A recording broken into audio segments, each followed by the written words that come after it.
Support my dad here. I want to keep singing every 15 days. Community, and we were so blessed to meet someone like Ali in our lives, and then I feel sad because I really want my son back. He's like, I can cross the border, you know. And if he doesn't, he has to go to Mexico for a lot of years. And then if that happens, that's gonna break my heart. Since there, we started being closer and closer. We bonded, and we are the family that we are right now. Yeah, so I'm tired of my hands.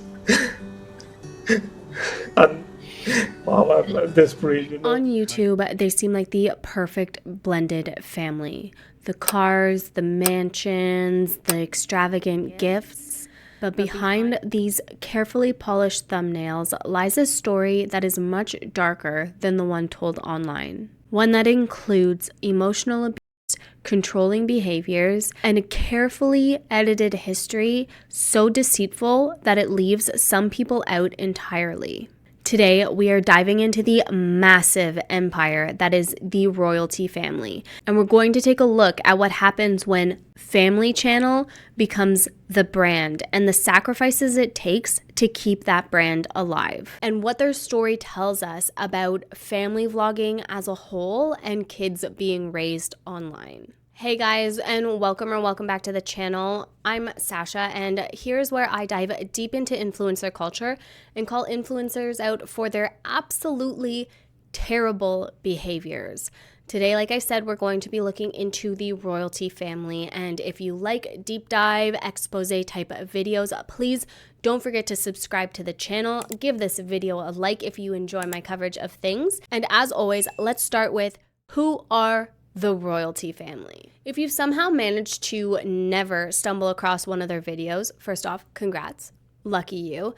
But the royalty family is a massive YouTube empire. The channel is run by Andrea Espada and her partner Ali, and heavily features their 3 children, Ferran, Milan, and Blue. Their content is your typical mix of family vlogs, peppered with clickbaity type challenges and heavily staged pranks. Over the years, like I said, they've managed to rack up tens of millions of subscribers and billions of views, positioning themselves as this modern blended family who simply loves to entertain you. Their words, not mine, straight from their YouTube description. But as with many family vloggers, the story shown online isn't the whole truth, and the toxicity that lies behind the screen of this family is alarming, to say the least. So to start out, I want to discuss their content specifically. One huge point of criticism that the royalty family receives is the fact that they use a lot of fear-based type content on their channel. They have staged multiple home invasions, which have led to them conveniently moving to another mansion, because mansions are disposable in this family's life. Must be nice. And I'm talking heavily staged as in paid actors, including potentially a paid police officer in one of their home invasion stages. And they didn't just do it once, they've done it multiple times. And another point that had people really up in arms, which we will discuss more later on, was them clickbaiting the LA wildfires. As many of you may remember, earlier this year, LA was struck with massive amounts of devastation due to these huge wildfires that broke out. At this time, many people needed to flee their homes, not just the royalty family, and a lot of them documented the process of leaving, of packing up, and the aftermath that followed the fires. A lot of people showcased the real evacuations and fear and struggles that come along with that type of displacement, and also the devastation that comes from losing your home to a fire. But other creators, the royalty family, and even the LeBrants included, jumped at this opportunity to go viral and dramatize this emergency situation for clicks, views, for money. And that's where a lot of people stand with the criticism towards the royalty family. I'll show you a couple clips later on when we get back into the wildfire debacle, because you can see the behind the scenes of what was going on versus what we saw in real time from the royalty family. It's disgusting, performative, and should be an automatic cancellation, in my opinion. And many people argue that this family heavily leans into those emergency situations as a spectacle for clickbait, for those emotionally driven thumbnails.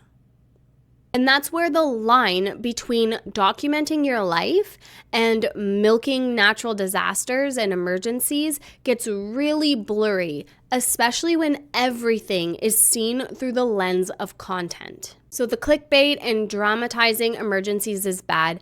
And another point of criticism that the royalty family receives a lot is the fact that they seem to enjoy flaunting their material wealth and unrealistic, unattainable lifestyle. The cars, the mansions, the clothes, the shopping sprees, the surprises, the trips. And many commentary channels have pointed out that these cars or mansions seem to appear for videos as a prop and then magically disappear, alluding to the fact that it may very well be that they are renting these high-ticket items, which is something that has been seen across a lot of vlogging channels to make themselves appear more wealthy. It's a very common tactic in influencer culture in general. Again, the problem isn't having nice things versus not having nice things. The problem is selling this fantasy of endless money to a largely child audience without any type of transparency as to what might be real and what might be a production, something that young children would have a problem distinguishing on their own. This can quickly lead to a sense of keeping up with the Joneses for their young audience and a sense of FOMO almost, or lead to questioning their value or their worth because they will never be able to attain the same level of status as the royalty family, who they consume often. And it's not just the child audience that we have to worry about. We also have to consider the fact that it is shaping the way they are raising their children, especially Ferran, who is heavily featured on the channel. They portray this child as this spoiled, materialistic person who ultimately is going to struggle to relate to people in the real world when this all ends. Especially now with the tides changing in influencer culture, where people are tired and struggling and just plain over watching influencers flaunt their materialistic lifestyle in their faces. And these children who think that this is a normal way of living because it's their normal, will struggle to connect with people in the real world when all of this comes to an end, because family vlogging is quickly fizzling out. Now, someone like the royalty family, who are so powerful, who are so rich, who could retire now and never have to work a day in their life, well, they're not going to do that because they're too greedy and they need all the money. And it's a really sad spot to have put their children in. And it's not even just the materialistic issues that are the problem. It's the heavily scripted and curated content that the royalty family force their children to perform in, because it is making them so incredibly unrelatable, and it's going to haunt these children for the rest of their lives. For example, taking advantage of the wildfires. They made Ferran perform these lines, this oh so sad, oh so scary, all this stuff, which ended up feeling super out of touch for the people who were actually suffering devastation during the fires. But don't get it twisted. Ferran is a victim in all of this. Same with Milan and Blue. They are victims of their parents' upbringing and content, being likely forced, bribed, or even threatened to perform for the camera. And given Andrea's colorful past, it's not too far-fetched to think that. but we're getting into that shortly. So now that we've discussed their content and stuff, we're starting to get into some of the more heavy topics. First, I want to talk about the conflicting origin stories behind Ali and Andrea. From the beginning, the royalty family curated this lovey-dovey story for their audience. In older videos, you see that Ali and Andrea told their fans that they met in a restaurant. And in this next clip that you're gonna see here, you'll see Ferran explaining that same narrative. So much, but I think that Ferran wants to say something. Go ahead, Ferran. Yeah, so I want to tell you guys the story of how me and my mom met Ali. So here's the story. It started at a restaurant where I was just playing by the door, and it was like a glass door. So I saw this really, really tall dude just come up, and he was like waving high, and then he started playing with me on the glass door. And then I told my mom, look, somebody's playing with me. And then from just there on, we sat, we ate, and I tried to guess his name, which I never guessed until he told me. And then we ate, and then from that day, we just had a lot of fun. And it's like a, I don't know, it's not a sad story. It's just like Good memories. Yeah, it's good memories. Good memories. You love me? Yeah, I love you, and I love you too. it's not that he's my biological dad. We're homies, we're best friends. That's why I call him Ali. Yeah. Which, side note, can we please not normalize walking up to small children and beginning to play with them? Like, that's creepy as fuck. And predator alert much? Like, that is such a weird, twisted story to tell to your audience. Yeah, I was just playing here through the window, and then this tall man came over and started playing with me, and I was like, Mommy, look, come play with me. Like, stranger danger much? No, none of that. Like, we're just gonna invite this stranger to lunch because you think he's hot?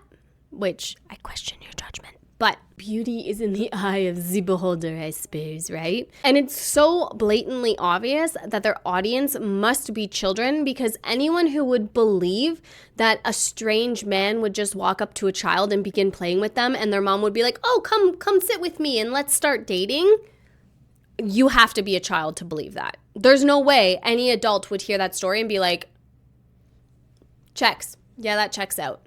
I don't believe you. And throughout this time, a lot of people took note that Ferran was repeating this story, which insinuates that it was heavily drilled into his brain that this is what happened. This is how we met. A version of events that was taught and reinforced repeatedly. Now, fast forward a little bit, and eventually they come clean and say, no, we actually met in a gym, which is the truth. It's the gym that Andrea and her ex-husband used to go to all the time. And I asked her, how did you meet him? In the gym, she asked me about my Oh, so they met, okay. Yeah. So they met at the gym and they started a relationship without you, and she cheated on you for years. And that's where Ali saw her for the first time, fell in love, and relentlessly pursued her despite her being a married woman.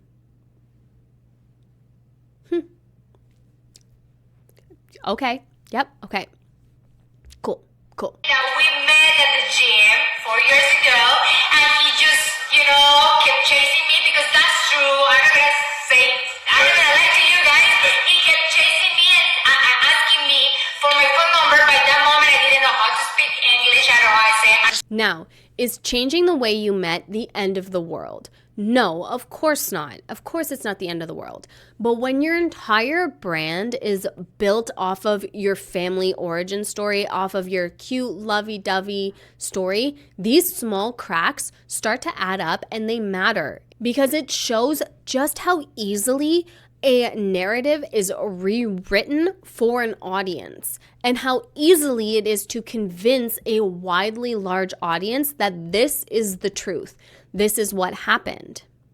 And that's where it starts to get really alarming when we get into what happened with Ferran's biological father here shortly. But it also makes you wonder why they came clean all of a sudden. What was the straw that broke the camel's back? What kind of pressure were they feeling that they felt the need to come clean about how they met and the whole 9 yards? Makes you wonder, especially after curating this perfect narrative and indoctrinating their children into believing it as well, or child at the time, because the other two are fairly young. Now, if we fast forward a couple years to 2019, the royalty family dropped a huge bomb. They released a video titled, "I am not Ferran's father, truth revealed," where Ali explains that he's not Ferran's biological father, but loves him as his own nonetheless. It's okay. It's gonna be okay. Guys, we gotta tell you guys the truth about us. It's time. So a lot of you guys have been asking if I am Ferran's biological dad. Yeah, so I met Ferran when he was 3 years old. I'm not his biological dad, but I consider myself as his dad. I love him to death. He's amazing. He's like my son. I treat him like my son. You don't have to be someone's biological dad to be their father figure. I love him as if he was my own, and we bonded ever since we met. You know, I met him when he was 3 years old. We had so much fun. We used to play all the time. Until this day, we're like best friends, father and son. I feel like I released something, you know, like this is something that we wanted to tell you since a long time ago, and now you know the truth. Guys, so you know now I'm not his biological father, but I am his father. So I hope we clear the air with that. On its face, it's framed as this heartfelt truth reveal where a dad steps into this boy's life and takes over as a father figure, but no mention of where his bio dad is or what happened, or that, you know, there's no mention that he's a POS, there's no mention that he's a bad guy, there's no mention that he abandoned them, nothing. They don't even bring him up. So that's where the disconnect is. Like, how did nobody question that?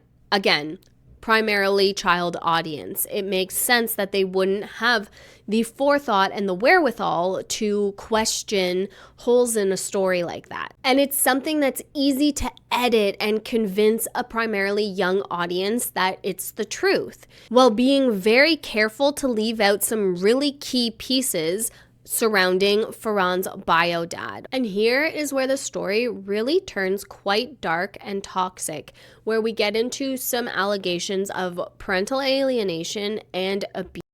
I do, however, want to note before we get started that though Pierre has a lot of receipts, this is still his account of his version of events from his perspective. He has shared in multiple interviews and videos of his own what had happened between him and Andrea and how he lost access to his son. I'm not asking you to accept everything he says as fact, but I do want you to make note at how different his version of events are from the polished, perfect family version that the royalty family portrayed to their audience. And I also want you to consider who would be most affected if the truth were to be revealed. Who has the most to lose and who gains the most from lying about it? Because ultimately, this gives some really good insight as to why the royalty family would lie so heavily about their past to upkeep this perfect family image that they've worked so hard to build. Ferran's biological father, Pierre has given multiple interviews and filmed multiple videos of his own on his own channel, explaining what happened between him and Andrea and talking about wanting to reconnect with his son. According to Pierre, Andrea and him had been married for 8 years when she started cheating on him with Ali. So add infidelity to the laundry list of issues. Just like the cherry on top, right? When Pierre found out, he had confronted Andrea and Ali and called Ali and was like, dude, can you back off, like stay out of my marriage, because there's a small child involved. Ferran was only 3 years old at the time. And Ali basically responded with, I don't care, she's pursuing me, so I'm just gonna keep pursuing her. I talked to that guy and I say, listen, man, there's a kid in the middle, so can you stay outside from our family? I beg you, because here is a pretty family. And he said, oh, it's okay. She's asking me to go out, no? So they continue dating me. Which is just so gross and toxic and manipulative on so many levels. And it's like, Bro code. Where's the bro code, bro? Like, you and Ferran are such bros, and what are you teaching your children and all the things? It's just nasty. But after the first incident where Pierre caught Andrea cheating on him, he decided to take her back. He really wanted to reconcile the marriage, keep his family together. Again, they had just a young boy at the time. And not only that, but they were completely isolated in LA, having no family in the United States. All of Pierre's family were back in Mexico, and most of Andrea's family, I believe, are either in Mexico or Colombia, somewhere around there. So sometime after this, Pierre knew that something just wasn't right. Andrea was acting more aggressive towards him and Ferran and acting a lot more distant with them. After 1 year, she was working in LA. I began to notice that she was changing, with me and with my son. And I was like, what's happening? What was changing? She all the time was like looking like angry with me. Like, I don't want to stand there. I don't want to be with you and my son. Mm-hmm. I have a lot of work. I need to today at night. I have a show, a TV show. So I need to come here like at 6 o'clock in the morning. So I said, okay. So she was getting distant. To my understanding, one day he checked the emails and saw some lewd photos and just nasty exchanges between Ali and Andrea. She said like, oh, sorry, I'm going to be with you again. I'm so sorry. So I pardoned her. I don't know. You forgave her? You forgave her? I forgave her, yes. Sorry for my English. That's okay. And after 6 months, I saw an email that she was again cheating me with by email. Yeah. So I noticed that and I said, I'm so sorry. I cannot be with you. Which was proof that they were still cheating. And I'm not too sure about the timeline of events here or how this had happened, if he confronted her or not. But at one point in time, he left the apartment to follow Andrea and caught her macking on Ali. She went into my house. She knocked my door. She left a piece of paper like telling me that I'm so sorry, really, again, I'm so sorry. She didn't realize that I saw her like jump into her car. I jump into my car, I follow her, and when I go to where she stopped in the house of this guy. So they both together were kissing. So I stopped in the front of the door, and I down the window and I said, hey, you are a perfect liar, woman, wow. And he confronted them in person right then and there, to which Ali ran and jumped in the car and was like, dude, like, let's go. We'll talk. I'll explain everything that happened and why it's all going on, yada, yada, yada. So the guy ran into my car. She jumped into my car. He went, we drive to, I drive. She said, go. I'm going to tell you everything. And this is the first time where we're seeing some truly unhinged behavior from Andrea, where she's like banging on the car, trying to get in, screaming at them. And then she jumps on the hood of Pierre's car to try and keep him from leaving. Yeah, I'm helping you. Okay, dile que no quiero estar contigo, yo quiero estar con él. I'm helping you, bro. Bro, I'm helping you. I'm trying to tell him to be with you. Huh? I'm trying to tell him to be with you. Okay, I want to say my name. I'm helping him. Yeah. Saw him today. Yeah. I want to say But tomorrow she's gonna say fuck you, bro. So be ready for that. Honestly. Yeah. That's why she came back to you. Yeah, I know. She's desperate. Hey, can you get out of here? I'll talk to you for 10 minutes and I'll tell you everything. I'm not typing you. I'm typing her. Okay, don't feel like bad. Not bad. She's a good woman, bro. Good woman.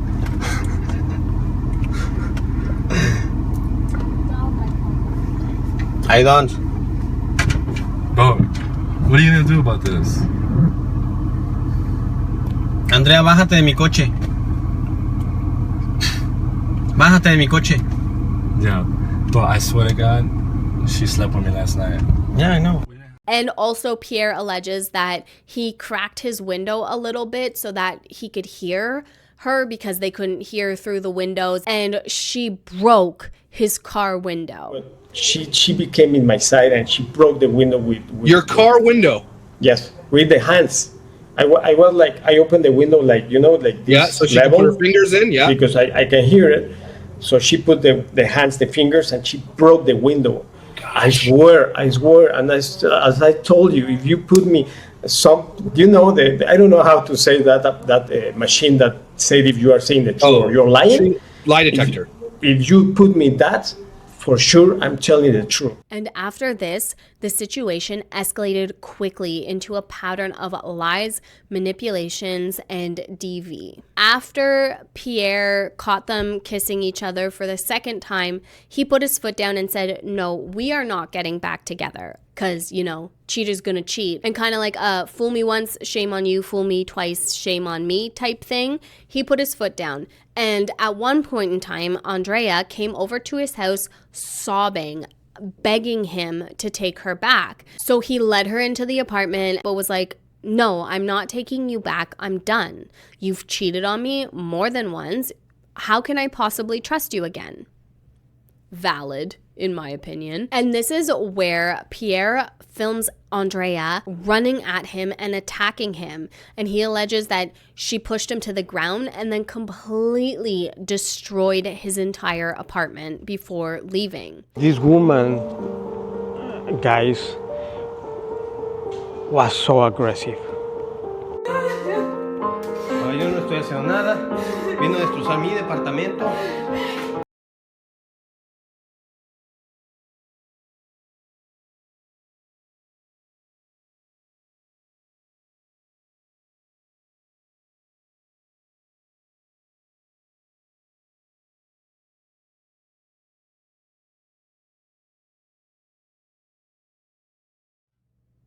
Because I believe this was the time that Pierre decided to call the cops and file a restraining order against Andrea. He was done. And interestingly enough, this is around the time that Ali also filed a restraining order against Andrea for not leaving him alone, for following him, and even for rear-ending him in his car while he was in it. So this happy, drama-free family that these two play online could not be further from the truth.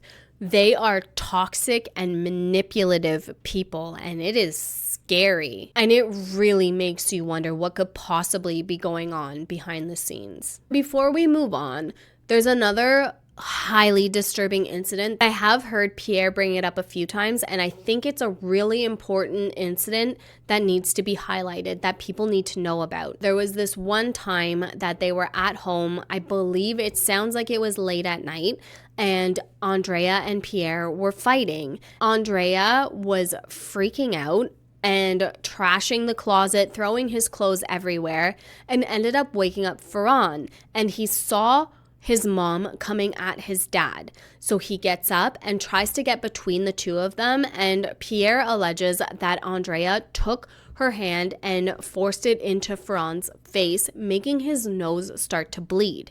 Has Andrea ever physically assaulted you? Yes. Pierre? Yes. When was that? This story is so strong. I'm gonna give you the whole story. Mm-hmm. When I discovered the first time that she was cheating on me, I saw the cell phone, so I went to her and I said, listen, I have the picture that you are cheating on me. Please, who's this guy? Mm-hmm. And she began to say, no. And I said, you are kissing with this guy. So I'm gonna send you the first picture. I knew that she was cheating on me. And I said to her, listen, I'm gonna take my belongings. I'm out of this marriage. I'm gonna make my briefcase, my suitcase, and I'm gonna take my clothes and I'm gonna leave. So I went into my closet because my closet was in the room, in Ferran's room. In the United States, closet is so small. So she had a big one in our main bedroom, and my clothes were in Ferran's room. So I asked her, don't make some noise because my kid is sleeping, okay? Mm-hmm. So let's finish this with the correctly way. So I went to the closet, take my belongings, and she came running. She pushed me, all my clothes go down, and my kid, Ferran, wake up and he said, don't hit my dad, don't hit my dad.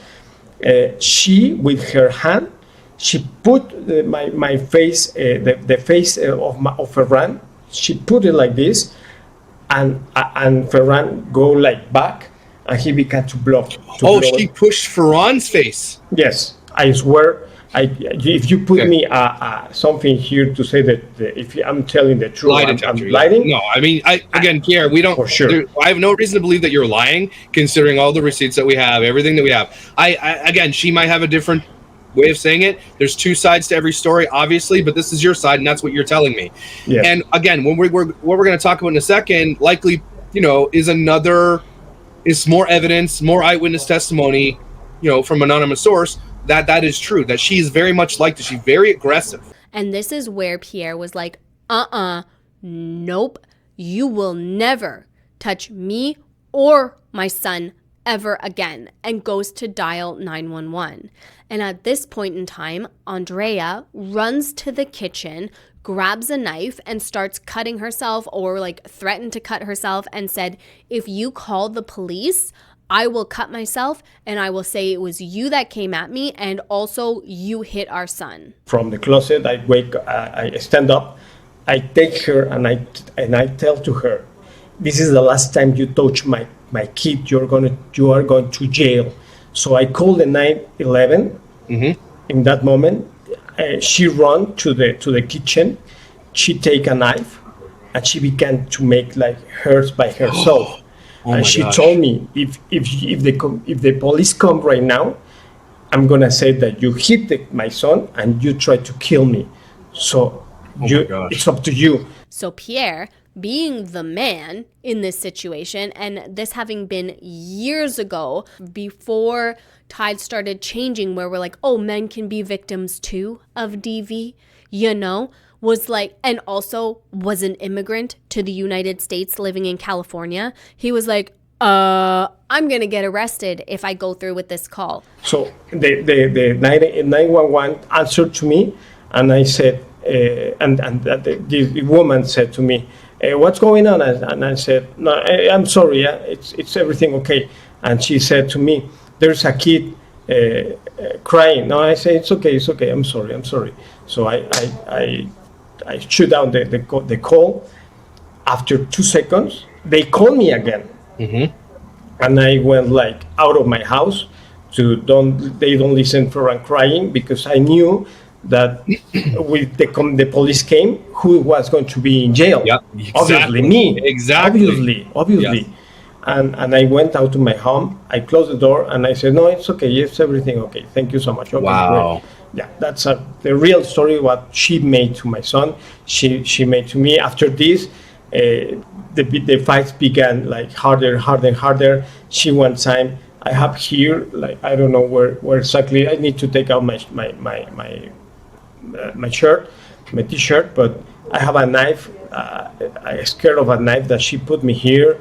I have videos. I'm gonna send it to you, where my son said that he don't want that she punish my son as she punished me, because he remembered that she used to bite me.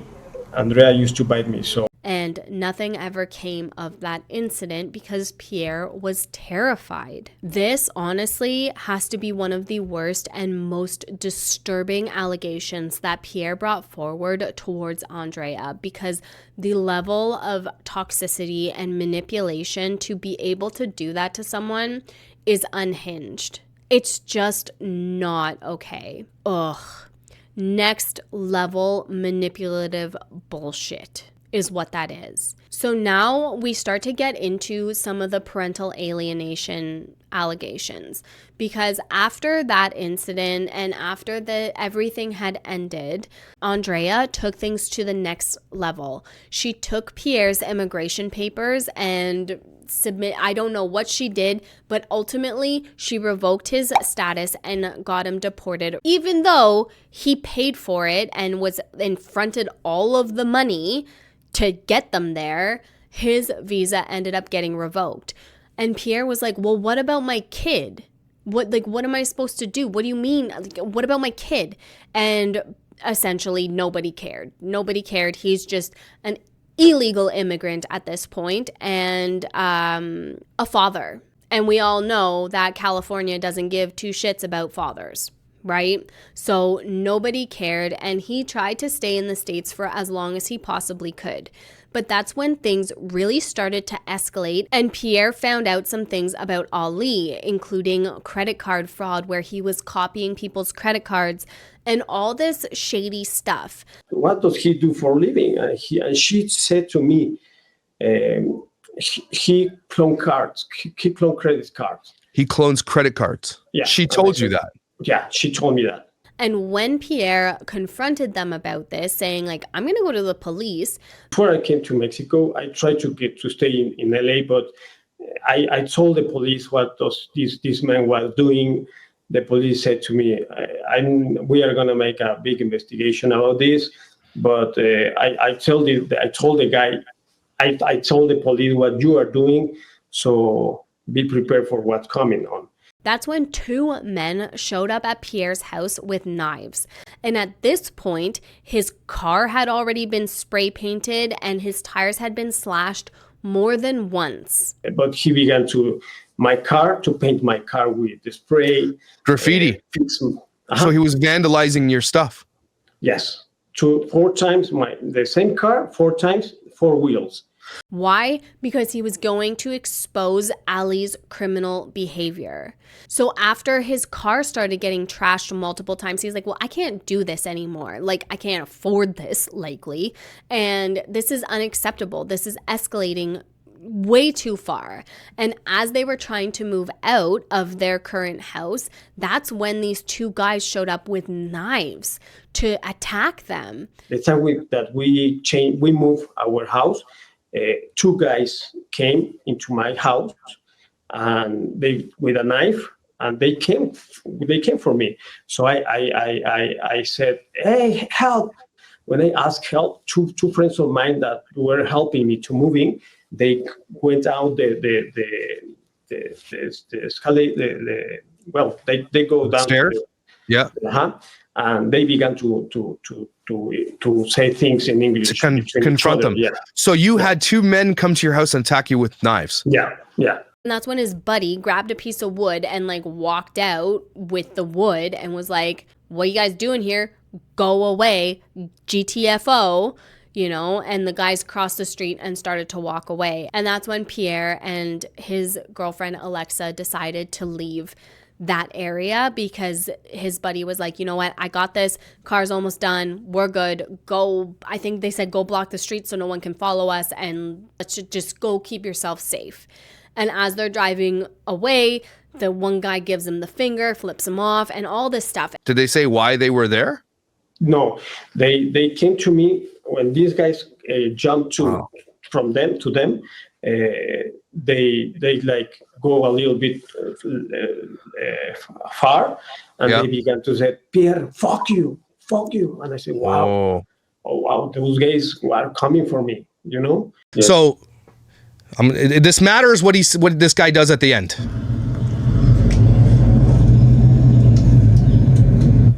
There they are.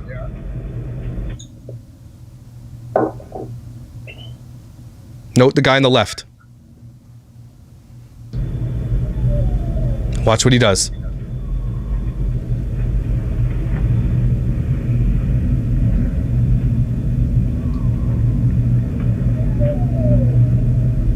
There.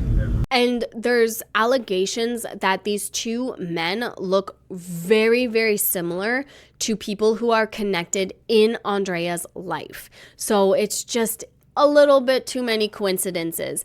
But why didn't Pierre call the police? Well, at this point, I'm pretty sure his visa was likely revoked at the time, and he had no rights. He had no rights. He was just staying in the country, desperately trying to see his son and maintain a relationship with his son, which was getting harder and harder to do. And this is when the alienation really ramped up, because now Pierre wasn't even in the same country anymore. How could he possibly see his son? I believe at this point they had joint custody and court agreements that he was going to see his son during vacation. He's like, you know what? I'll leave. You guys have your happy, shiny lifestyle. I don't care. Just let me see my son during summer vacations. Please, just let me see my kid. I just want to be a part of his life.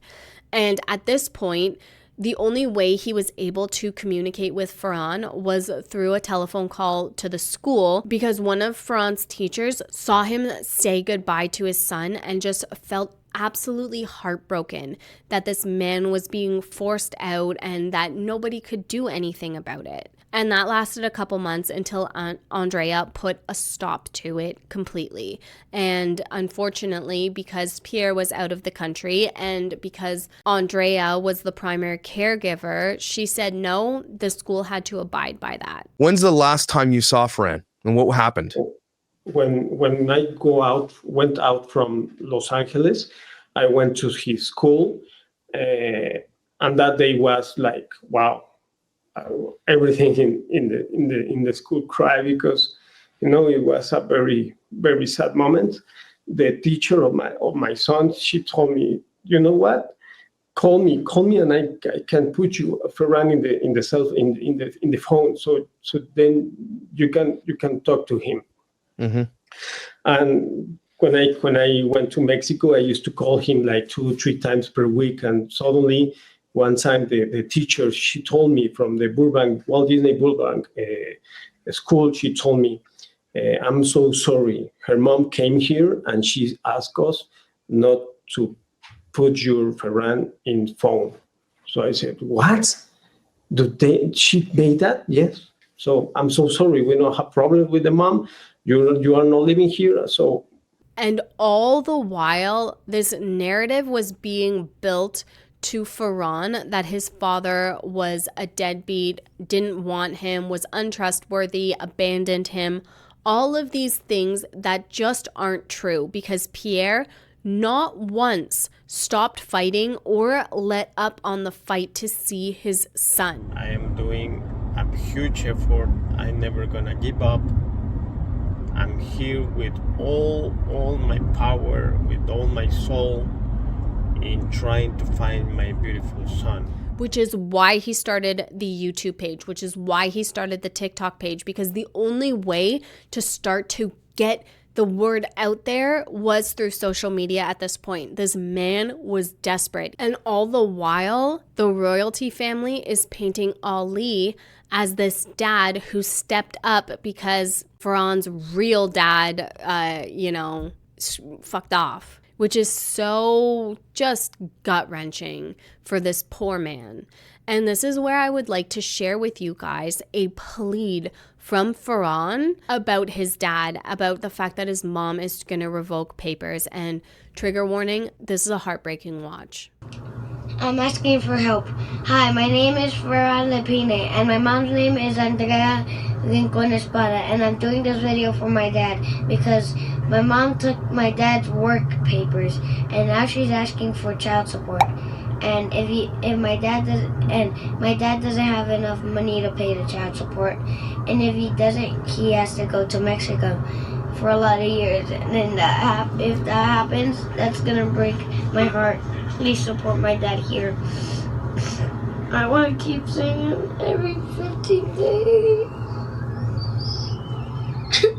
And if that's not the most heartbreaking clip you've ever seen, I genuinely don't know what would be. And it's a direct contrast of this clip right here. Yo, I see the royalty fam.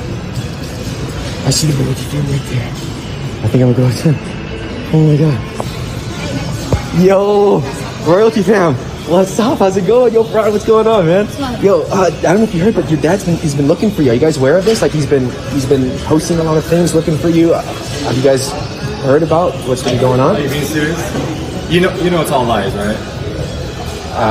Look, to be honest, bro, I'm just tired of this, okay? All this lies that he's putting out there about my mom, my family, it's just like so tiring. It's like super annoying. Like, all this same King Ferran stuff is all nonsense, bro. Like, I'm fine, I'm here, I'm living life, bro. Like, I don't know, man. I've seen all the videos, all that disgusting stuff that he's doing. It's just, it hurts, man. It hurts to know that that's my dad. And it's like, it's sad. Somebody please tell him to stop. Like, It's fine. I'm not looking for drama or any problem. I had no idea. God bless I'm you. sorry. Have a good day. Have a good day. Okay, yeah. Which is a clip that many believe was heavily staged and just scripted and acted out. You can feel the energy behind it and that performative aspect of it all. And regardless if it's staged or not, the contrast between the two videos I just showed you is palpable. And let's say for a second that this clip is real, that Ferran actually believes what he just said.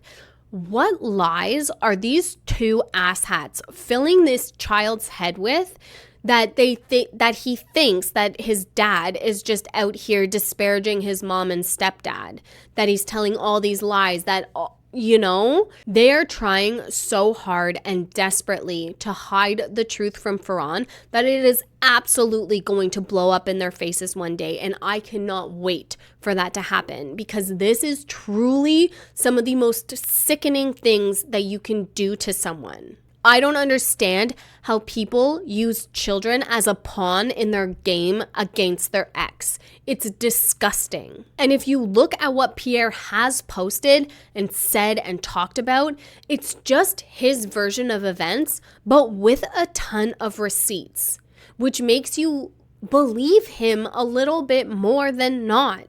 And given the fact that the royalty family has so much to lose if this truth comes out, it's no doubt that they're trying to fill Ferran's mind with all of this bullshit that just isn't true. This man isn't looking for war. He's not even looking for full custody. He just wants to be a part of his son's life. That's it. And it's very significant that we have a man over here pleading to see his child and talk to his child and be a part of his child's life, while that child is being heavily monetized and exploited online. And the abuse allegations don't just stop with Andrea and Pierre, and obviously Ferran getting in the mix of it. ¿Qué tienes, gordito? ¿Por qué estás así, mi amor? Cuéntame, mi amor. ¿Qué te pasó, mi amor? ¿Te hicieron algo en la casa de tu mami? Mi amor. ¿Por qué lloras, gordito? ¿Estás bien? Pero si estabas contento, ¿no? Cuéntame. Cuéntame, mi amor. ¿Qué pasa? ¿Por qué lloras? Si te acabo de recoger de casa de tu mami. ¿Qué pasó, mi amor? Cuéntame. A ver, calma, calma. ¿Qué tienes, gordo? ¿Qué pasó? ¿Por qué lloras, mi amor? ¿Te molesta que haya ido por ti a casa de tu mami? ¿No? ¿Te pasó algo? ¿Qué te pasó? ¿Pero alguien te pegó? Mi mamá. ¿Tu mamá te pegó? ¿En dónde? ¿En dónde? Aquí. ¿Y por qué? ¿Te pegó o te pegaste? Me pegó ella. ¿Y por qué, mi amor? ¿Por qué te pegó? ¿Qué hiciste? Nada. Tiene que haber un motivo por qué tu mamá te haya pegado. ¿Qué pasó? ¿Por qué? Estaba jugando. Estaba jugando y me pegó. Bueno, entonces fue un accidente. ¿Verdad? Me dejó rojo el pie. ¿Te dejó rojo el pie? ¿Pero te pegó porque te regañó o porque fue un accidente? Me regañó. ¿Por qué te regañó? Me pegó aquí. Estaba rojo antes. Antes estaba más rojo. ¿Antes estaba más rojo?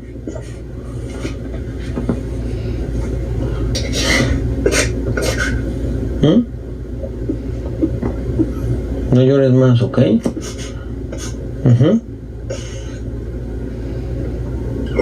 There are also allegations of abuse that happens between Ali and Andrea. There are quite a few commentary, like Spanish commentary videos and talk shows that allege that Andrea has a history of violence, including intimate partner violence and violence towards her family members. And these include claims that her and Ali are actually physically aggressive towards each other as well. And now, of course, most of these are coming from commentary channels and talk shows and stuff like that. So there's not a lot of concrete evidence to back this up, concrete receipts. But it does paint a really interesting backdrop that directly contrasts the image that the royalty family puts forward. And it's really telling because even Ali had filed a restraining order against Andrea at one point in time. That doesn't just happen willy-nilly out of nowhere. Something had to have led up to that. And even ex-workers and assistants have come forward saying, like, the pair hate each other. They don't like each other. They fight all the time.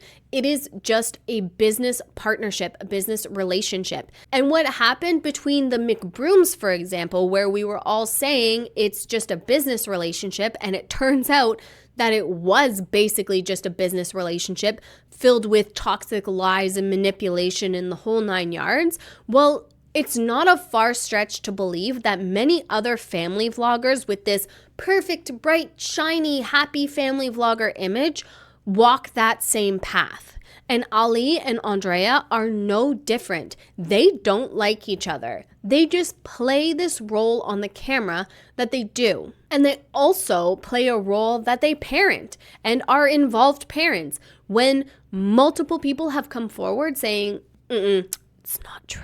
It's not true, but more on that in just a few minutes. Now, we have shat on Andrea a lot throughout this video because she's a toxic, harmful human being, but Ali is not absolved of any blame here. Let's be so frickin' for real. From what I gather is, yes, she seems to be very physically abusive, but Ali seems to be very manipulative and financially controlling. At least financially motivated in the controlling aspect of it all. And although it might all just be hearsay, from what Pierre has to say about things, it yikes. You know? So back before they left Mexico, when Andrea was building up her DJ modeling, TV host career stuff, Pierre said that social media was really important for her growth for her career path.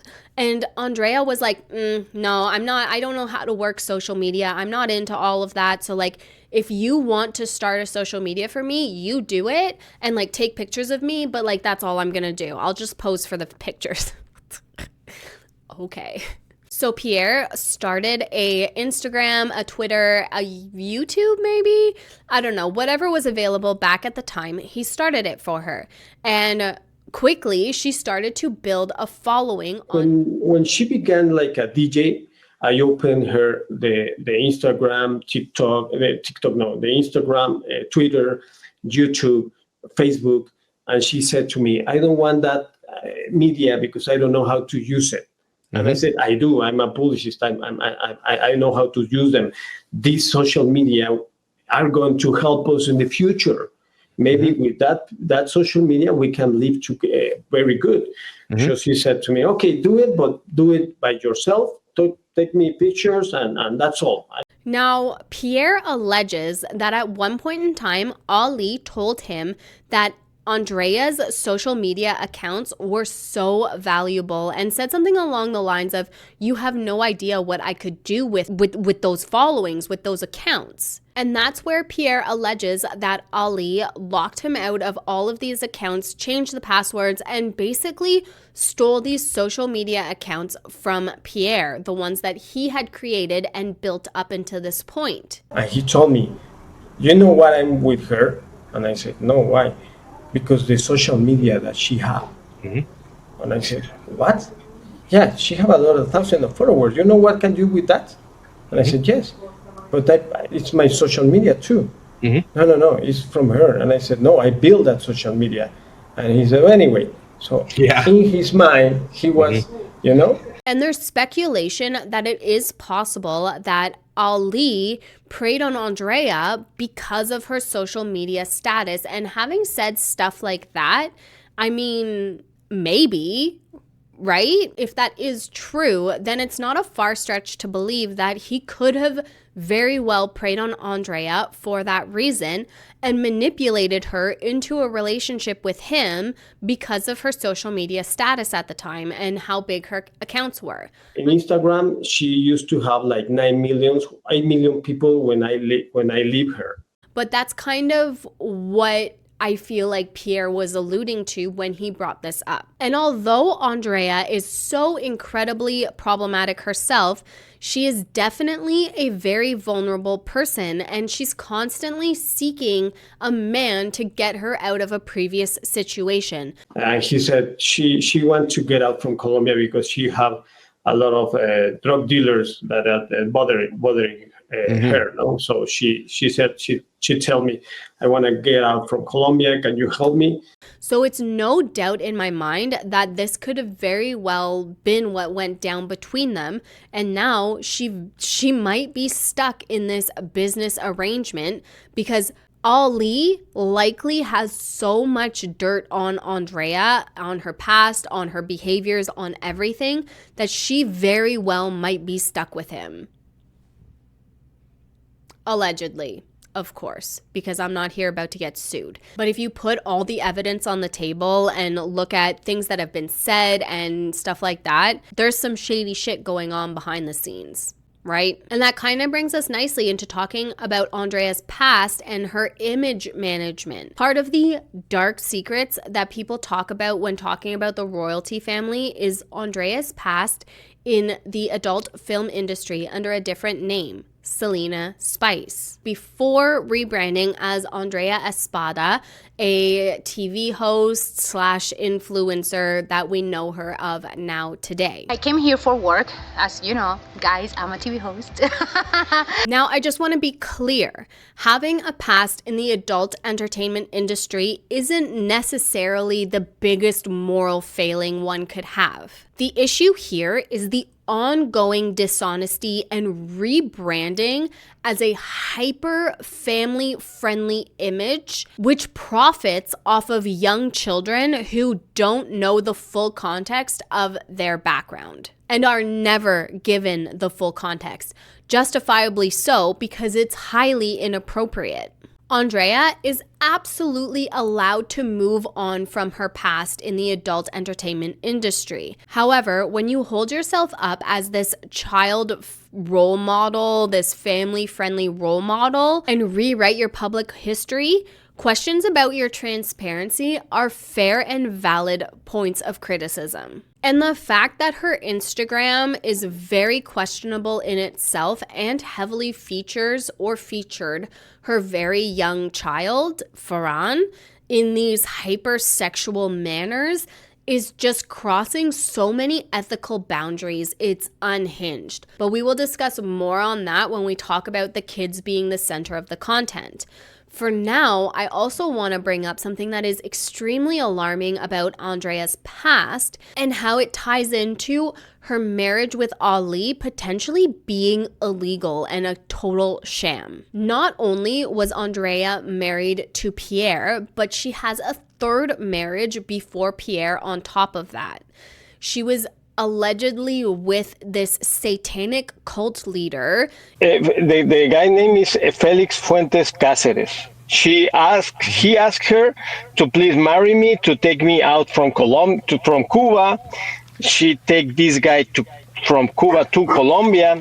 They married in Colombia, and she never divorced from him. And I guess they relocated to Colombia, where she was doing her adult film entertainment. And the story that she told Pierre was that she got mixed up with some pretty scary drug kingpin type people and needed help to flee from Colombia. So Pierre brought her to Mexico. They had their son together, got married, whole 9 yards. And he started managing her public image and started building a career for her. And eventually landing her an interview interview with a broadcasting company in LA, which is what brought them to LA. And when they went for the interview, the broadcaster said, hey, you guys should just stay here because this is the spot, right? California is the spot if you want to be a TV host, an influencer, a social media icon. Now, I bring this all up to say that Andrea is still technically legally married to Pierre. On his end, in his records, his lawyer dug stuff up and said, hey, dude, do you know that you're like still technically married to her? So I hired a lawyer and I said to him, I have this issue. I need to see my son. Please help me. And this guy sent me a big, he said to me, give me all the paper you have. Suddenly I have a phone call from him and he said to me, do you want to know something? You're married. And I said, no. And he said, yes, you're married. This is not dissolved. Wow. You are still married. To which he was like, what? What now? And I guess there was these papers that allegedly kind of got served to Pierre, but he never actually saw them or signed them or anything. And this person that I appreciate all the help that they are giving to me, sent me this paper and she said to me, hey, do you know they serve you? And I said, what? Yeah, they serve you. No, in 2018 they served you with some papers to ask you for the custody, and I said no, I don't have. Nobody served me. And she sent me the paper, and I reviewed the paper. I read the paper, and it said that her mom, and Milena Espada it's Andrea's mom. She served me, and she didn't serve me. I can prove that I wasn't in Mexico City that day. Which we have here. We're going to put the proof. So here's the image of him being served. And the craziest thing is that he wasn't living with Andrea's mom, which is Ferran's grandmother at all. Yes, so that's, first of all, no, there's no signature of you taking it. There's no proof of you taking it. And there's proof that you weren't even in the same area at all, right? No, so we'll show that picture of you here. You weren't even there. No. And so that's the issue here is that a lot of people are confused about how can she just do this, right? When you're in Mexico and the States, that's first of all the big issue, right? You were in another country which doesn't recognize the same laws, and apparently the divorce might have just gone through just based on that you didn't respond. No, never. You didn't have a chance to respond though because you didn't get served the papers, and legally you're supposed to, and you never did. And so it just fell through the cracks, and the lawyer probably presented it like you were served and you ignored it. Yes. Now that we have proof that you didn't, that changes the game for sure. A lot, because they are lying. Her mom lied, and I can prove it with the Google Maps. You know, when you take a photo, that photo have a metadata at the back, and the metadata says where you were in that moment. So I can do nothing with Google. I'm not the owner of Google, so you can do that. You cannot manipulate the metadata in a Google image, and you have that, which you've shared with me. And it's alleged that Ali and Andrea are trying to find this loophole in California law where, because Pierre is no longer in the country, it kind of dissolves the marriage on its own. But on Pierre's end, he is still very much legally married to Andrea. Well, that kind of voids her marriage with Ali. And that being said, that would make her marriage to Ali highly illegal, and Andrea could be facing deportation because of it. And on top of that, it's alleged that they may have married for status for her, which is highly illegal, a federal crime in the United States to marry for status. It's not okay. And with her background being so dark and scary, it is absolutely alarming that children are now involved in this life. Because if she is truly in deep with some drug lords in Colombia, then plastering her entire life and existence online for millions upon millions of people and putting her children at the forefront of all of that is so incredibly irresponsible and terrifying. Definitely a choice, to say the least. Whew. My voice is getting tired. I can hear it. I'm still kind of getting over whatever ran rampant through our house a couple weeks ago. So I'm like, we're almost there. keep on going. But man, this voice is getting tired. So now we've discussed almost everything. What about the kids? First, I want to talk about Ferran because he is the one who is most visible and most heavily monetized on the Royalty Family channel. From a very young age, Ferran has been the center of the channel, and taking a quick peek through their thumbnails, you can see it. He is in almost every single thumbnail. He is the prank victim, he is the emotional reaction shot, and he's the child who has to go along with whatever storyline the adults decide to write that week. Many critics have pointed out that the Royalty Family encourages these over-the-top reactions from Ferran. The scared, the crying, the screaming, and it's all packaged for millions to view and consume as entertainment. We're not just talking about one birthday vlog. We're talking about years upon years of moments that have been monetized and exploited online, turned into revenue, all while his biological father is begging to see him and be a part of his life, while their unhinged stans call him a clout chaser for just wanting to be a part of his child's life. They're sending him death threats. I'm receiving a lot of, when someone texts you that I'm gonna kill you, I'm gonna kill your son. Telling him that he doesn't deserve to see his son because he was abusive towards Andrea. The haters tell me that I abuse her or I abuse my son. I never did that. She never had report police of me. She never had something that I made. And why is he surprised? He was the abusive one. Why would she let her son see him? It's a narrative that's been built, and it is so sick and twisted and wrong. And it is absolutely heartbreaking to see these people come and attack an innocent man. And no, I'm not trying to say Pierre is perfect in all of this. He's a human. He likely has his flaws. He likely did his own shit, but he is not the abusive one. And for the Royalty Family to be okay with their stands going and attacking this man, sending death threats, doing all the things, it is so unacceptable and ethically wrong. And they have the power to stop it. But instead, they let these rumors run rampant on the internet without doing anything about it. They know that he's fighting to see his kid. That's why they try so hard to keep their kid offline. That's why Ferran isn't allowed access to a cell phone. He's not allowed internet access. He's not allowed anything. Allegedly, even when he's playing video games, if people find out that it's Ferran from the Royalty Family, they get cut off immediately. It's so sad, and my heart breaks for Pierre. It really does. It's not fair.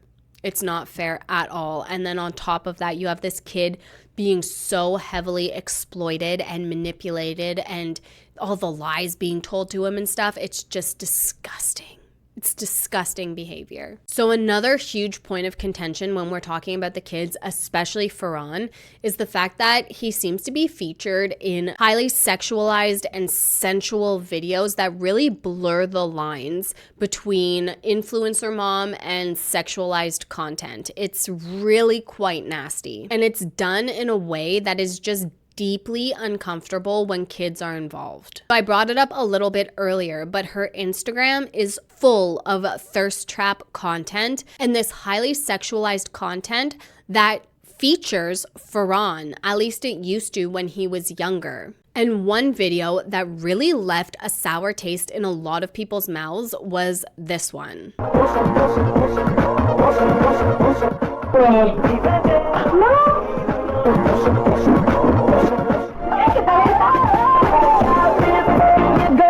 Nah, too fast.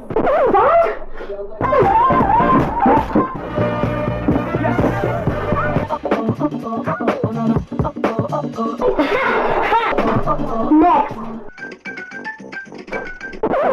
Never mind. This was so incredibly inappropriate and uncomfortable to post with your child. Not only are the outfits inappropriate to be changing and displaying in front of your child, but you have this kid here sitting with his legs wide open and no underwear on, being fully exposed to predators on the internet. And then on top of that, the attitude that they are teaching their child is appropriate to speak to women, calling her fat, being hypercritical of her body and her outfits and stuff like that. It's just, this was such an epic fail on so many levels. It's unhinged. Could one consider this grooming? Absolutely. But at the very least, it's toxic boy mom on display in 4K. And on top of that, like many kid-centered channels, the comment section is absolutely gutting and atrocious. The number of inappropriate remarks about Ferran from grown-ass adults is alarming, and the royalty family just let it happen by the thousands, because engagement, baby. That's all that matters to these people. Engagement equals money, equals pushed further in the algorithm, so we're gonna let these predatory, inappropriate comments towards our child just live on the internet. And it's something that any responsible parent would immediately put an end to. And this isn't just a royalty family problem. We have seen this throughout our time on this channel. The Churko family, for example, have people threatening their children with death threats, having people wanting to be their tiny toddler children's boyfriend. Those type of comments should be alarming to parents, but it's not. Why? Because the money and the social media fame is more important to these parents than their children's safety. Unhinged. Unhinged that CPS doesn't take this type of stuff into consideration, that they don't think that predators preying on these children on the internet are grounds for doing anything. But here's a clip from one of DCP's interviews with Ferran's biological father, and he has 21 pages worth of disgusting comments towards this young child. He was like 11 at the time of these comments, some of these comments being made. So just take a look. These are the comments that they found. You're so sexy, Ferran, you make me cum. Can I have Ferran's phone number? Is your son Ferran single? He's handsome. When y'all, can we need to see a video of Ferran riding his bike? Please, I have a crush on Ferran. Can we talk? Ferran is not a kid anymore. No, I'm coming with you. Ferran got a tiny D. Ferran, how is your room? I dare Ferran to kiss Salish without Nadal knowing. I don't even know what that means. Do a challenge that Ferran can be an adult for 24 hours. I can see Ferran's wet feet, and then they tag the timestamp.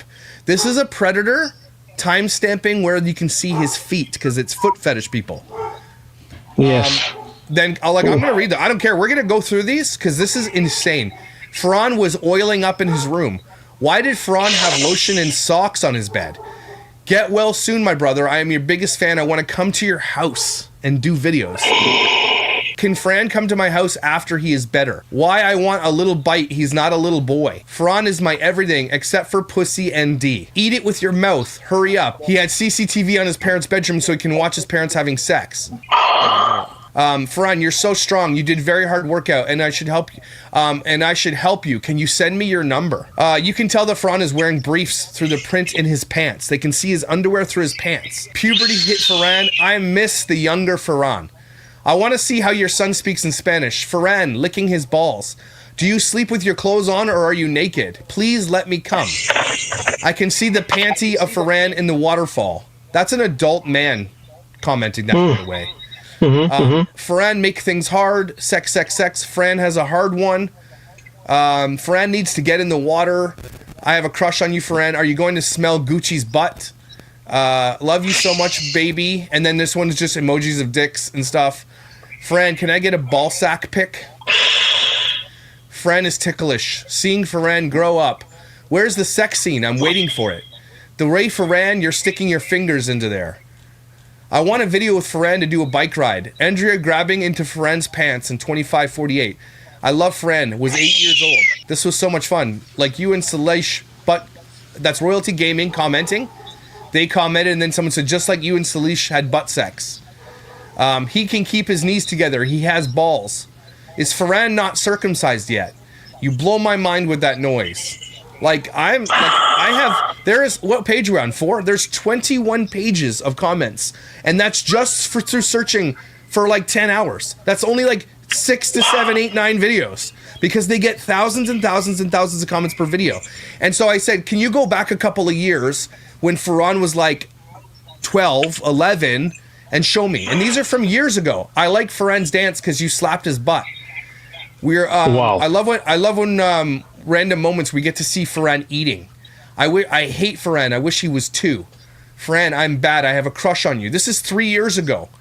Ferran, you look like a 17-year-old. I can tell. I just want to see a picture of Ferran when he was like 1 to 2 years old. Ferran loves glazed donuts. Your son hair is so sexy. This is when he was a child. He still is a child. Yes. Andrea and Ferran. Look at this. Andrea and Ferran is going all night in the bathroom. Ferran, French kiss me. Ferran just got bodies. Let me hear. More here. Daddy Ferran. Make a video where you kiss Salish. Circumcision difficulty. Ferran ate a pickle. I love Ferran. I am at his school. That's pretty creepy.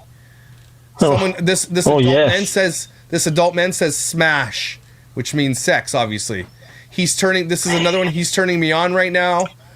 Not even gonna lie. Him shirtless, low-key have me being stumbled. Bro, Def beats it. Bro had a boner. Like, this is... I'm going to go right to the... Like, there's 21 pages. 21 pages. Oh, my God. And then, again, this could be 150,000 pages long. There's so many. King Ferran, where's your tummy? Where's your belly button? I can't see it anymore. Ferran working out is so hot. Ferran's mouth open. Dick emoji, squish emoji.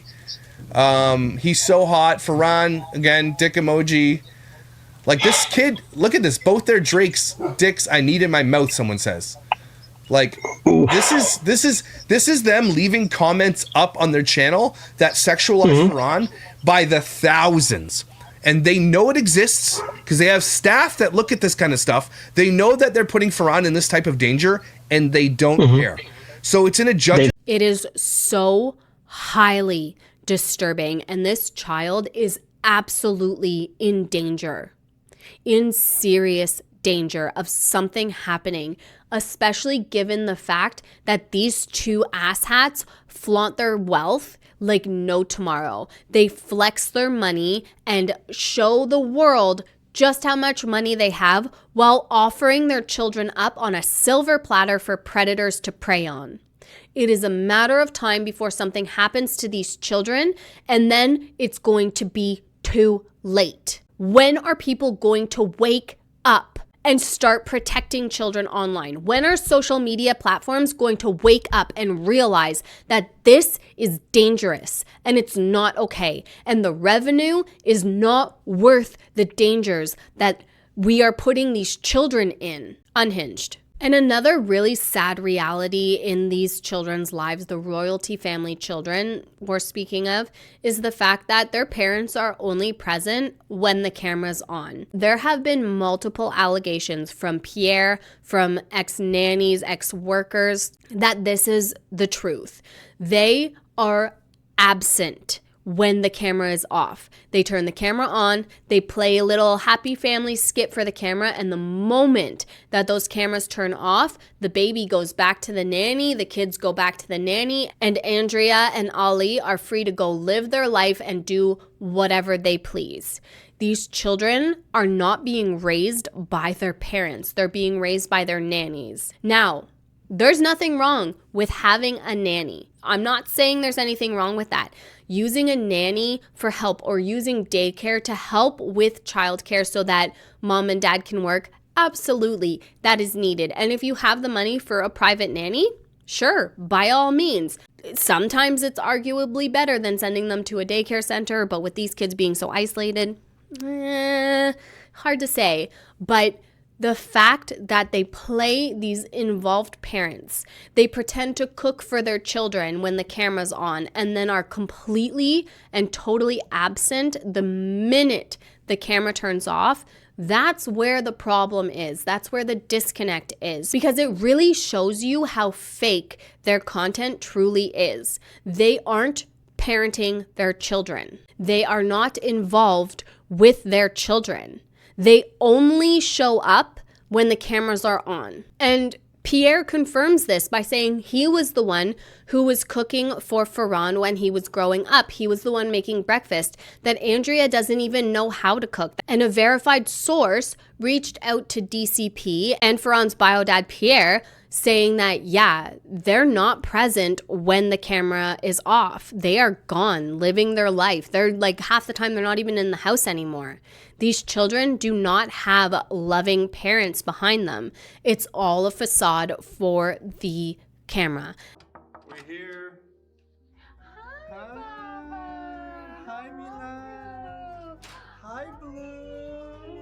Hi, Grandma. And what a sad life that must be for those little kids.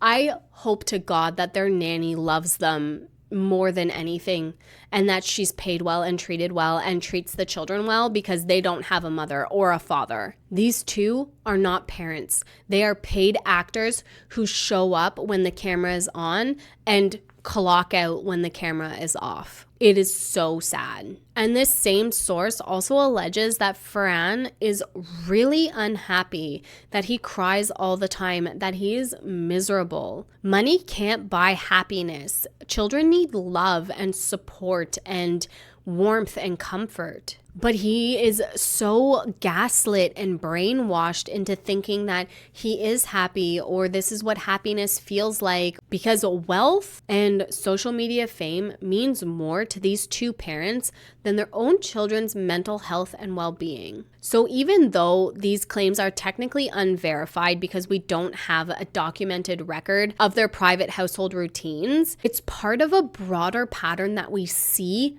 in social media. Emotional needs are outsourced or straight up neglected. Parental involvement only is concentrated around filming. It's no longer just about the royalty family. It is about an industry as a whole, about family vloggers as a whole. It is a pattern of behavior we have seen time and time again.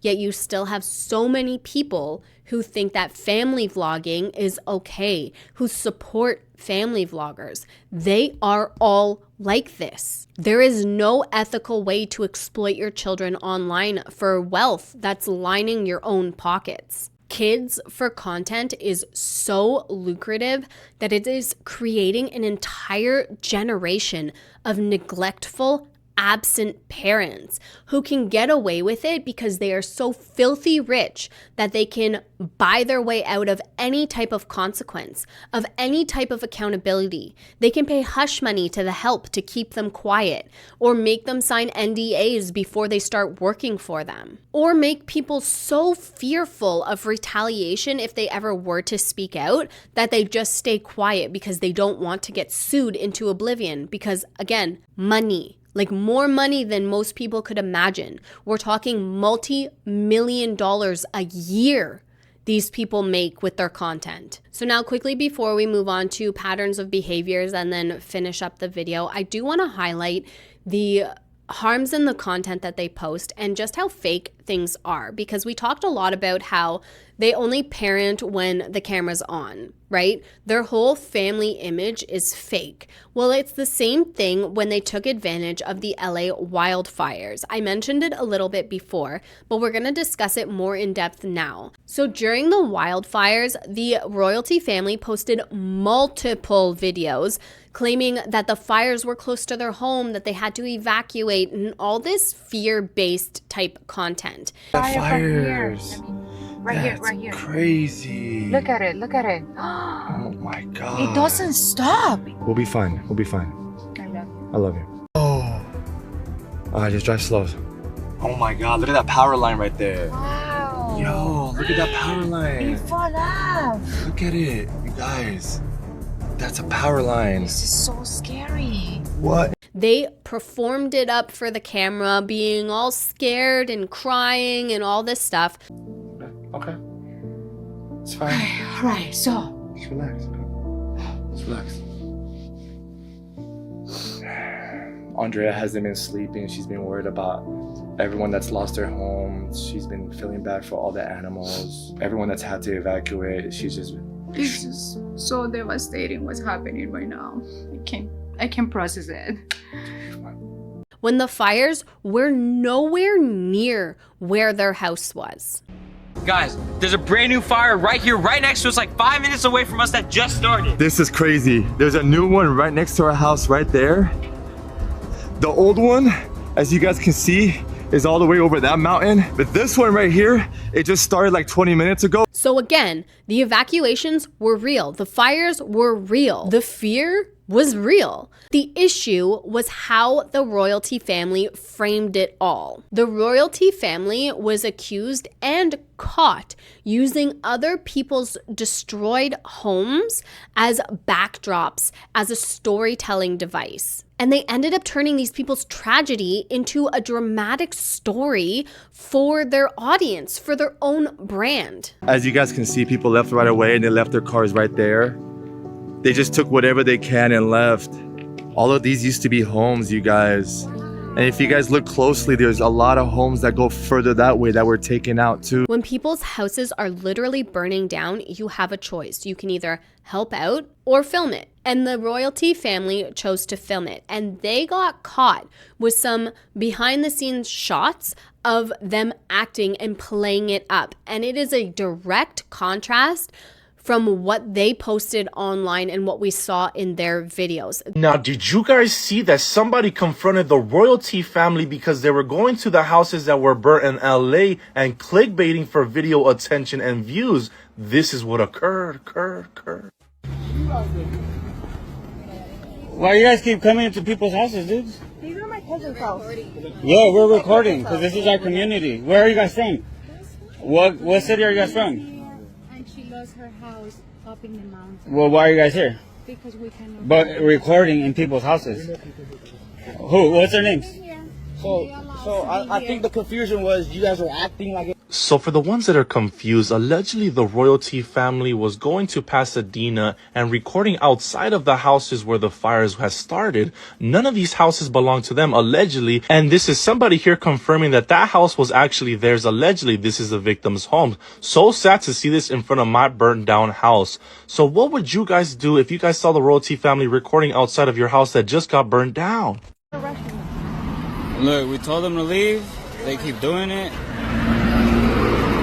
They're posing for pictures.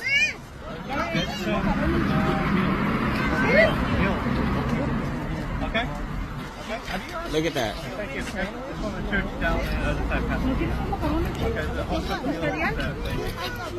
Okay. Look at that, guys. Look at that. They're acting. They're pretending.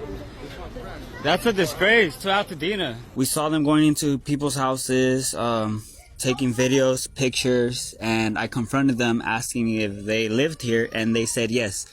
They say they lived there, and we personally know all the neighbors.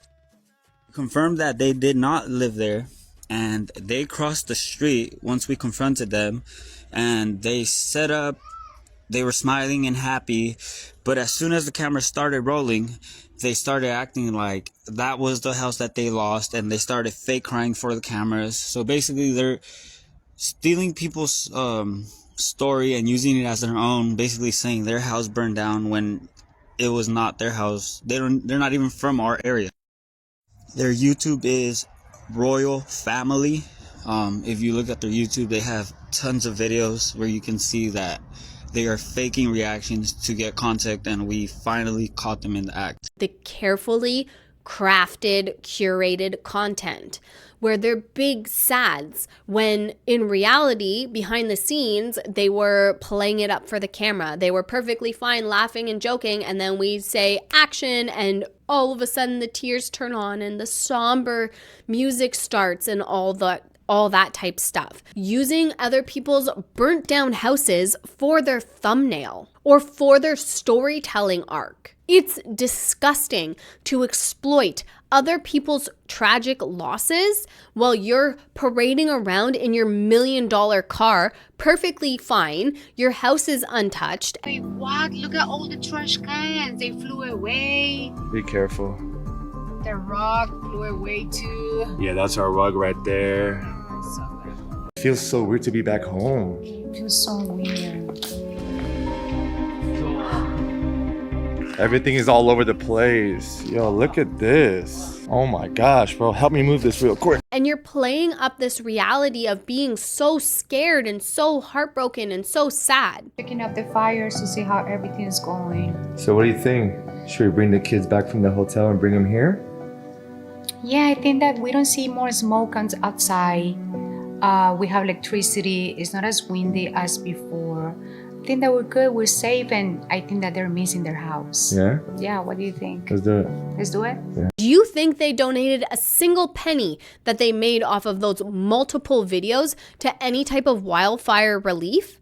They absolutely did not, because they are selfish, greedy assholes who used other people's tragedy for their own financial gain. That's disgusting behavior. And over and over and over again, we see influencer culture choosing the camera over truly helping out those in need. These independently wealthy people who could actually make a difference in a ton of people's lives instead are just monetizing their tragedy and their losses. Unhinged. And the thing is these are patterns of behaviors. They're not just one-offs. If you take it all individually, it can be written off as, oh, that's just clickbait. Oh, that's just gossip. Oh, that's just how YouTube works, right? But when you put it all together, a clear pattern emerges. Carefully curated backstories where the past is rewritten to fit their narrative, the monetization of children, emotional moments, the safety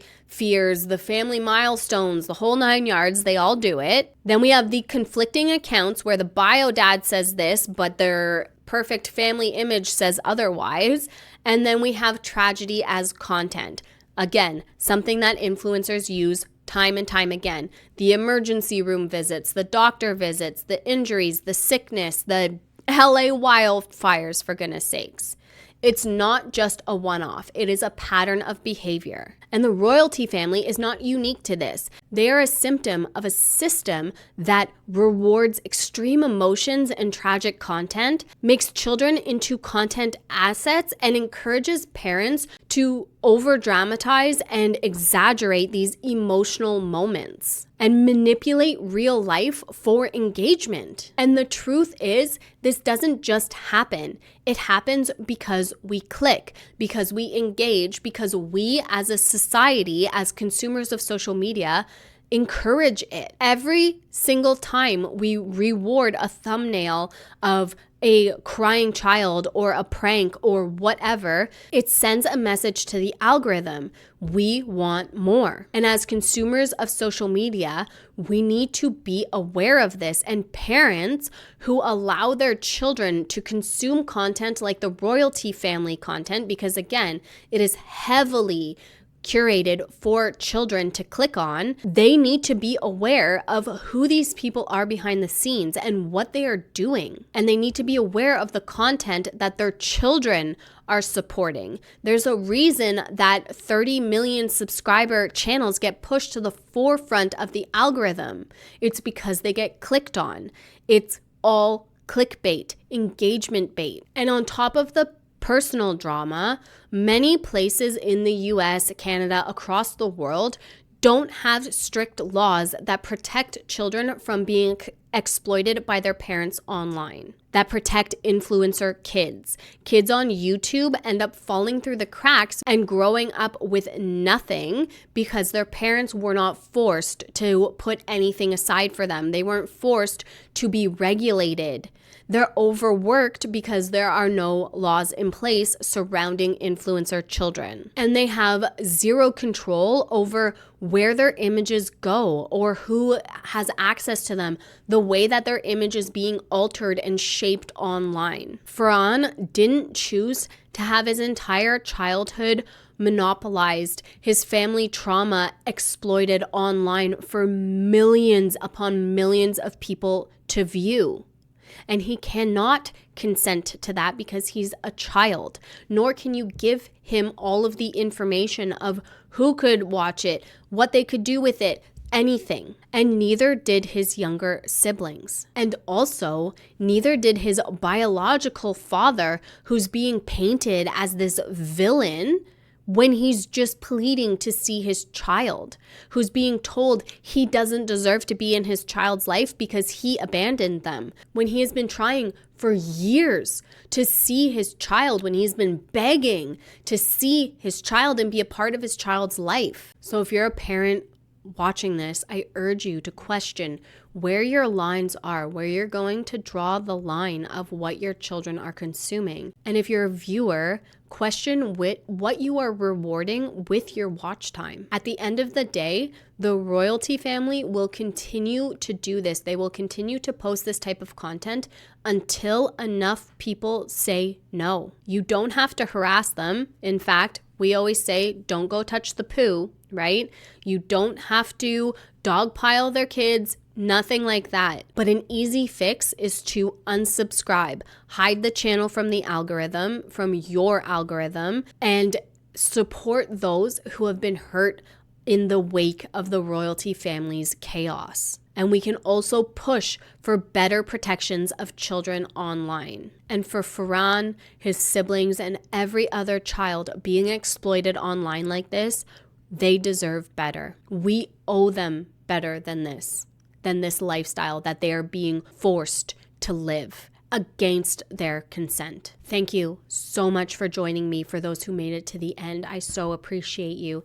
Even those who didn't make it to the end, I also appreciate you too, more than words can describe. I hope you guys are having a very happy holiday season so far, and I hope you enjoyed my coverage of the royalty family. These people need to be stopped.